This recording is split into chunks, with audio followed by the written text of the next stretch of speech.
આજે જમવામાં આપણે કંઈક ગળપણ પણ બનાવીશું।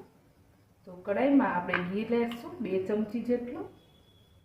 ત્યાર પછી એક નાની વાડકી જેટલું મેં અહીંયા ઘઉંનો ઝીણો લોટ લીધો છે, જેનાથી આપણે રોટલી બનાવીએ ને એ જ લોટ।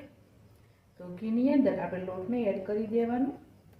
લોટને આપણે ઘી સાથે બરાબર શેકવાનો છે।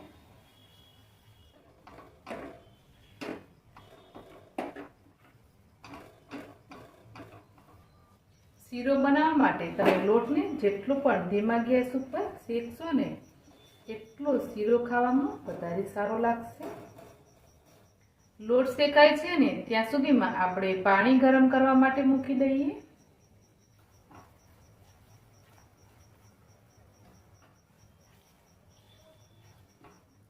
લોટ શેકાતા 15 મિનિટ જેટલો ટાઈમ થયો છે અને લોટ છે ને એ સરસ શેકાઈ ગયો છે। આ રીતે લોટ પણ શેકાઈ ગયો અને બાજુમાં આપણું પાણી જે મૂકેલું ગરમ થવા એ પણ સરસ ગરમ થઈ ગયું।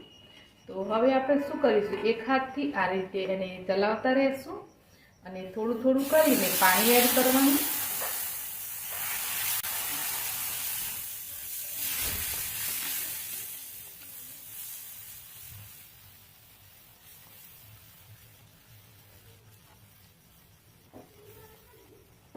આ રીતે એક હાથથી ચલાવતા રહેશો અને એક હાથથી પાણી એડ કરશો ને એટલે બિલકુલ પણ આ શીરાની અંદર ગાંઠા નહીં પડે।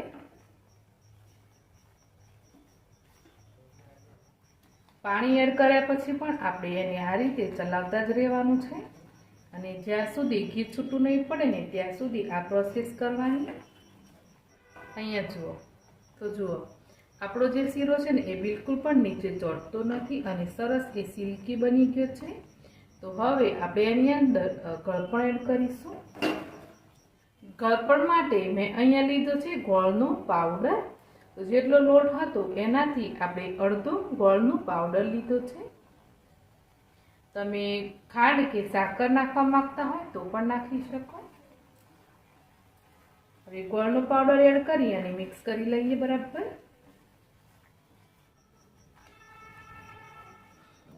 આ રીતે શીરો બની જાય પછી આપણે એની અંદર અડધી ચમચી ઇલાયચી પાવડર એડ કરીશું। તો આની અંદર તમે કોઈ પણ પ્રકારના ડ્રાયફ્રૂટ્સ એડ કરવા માંગતા હોય તો કરી શકો, હું નથી કરતી, મેં ખાલી ઇલાયચી પાવડર જ એડ કર્યો છે। હવે ઇલાયચી પાવડરને બરાબર મિક્સ કરી લઈએ।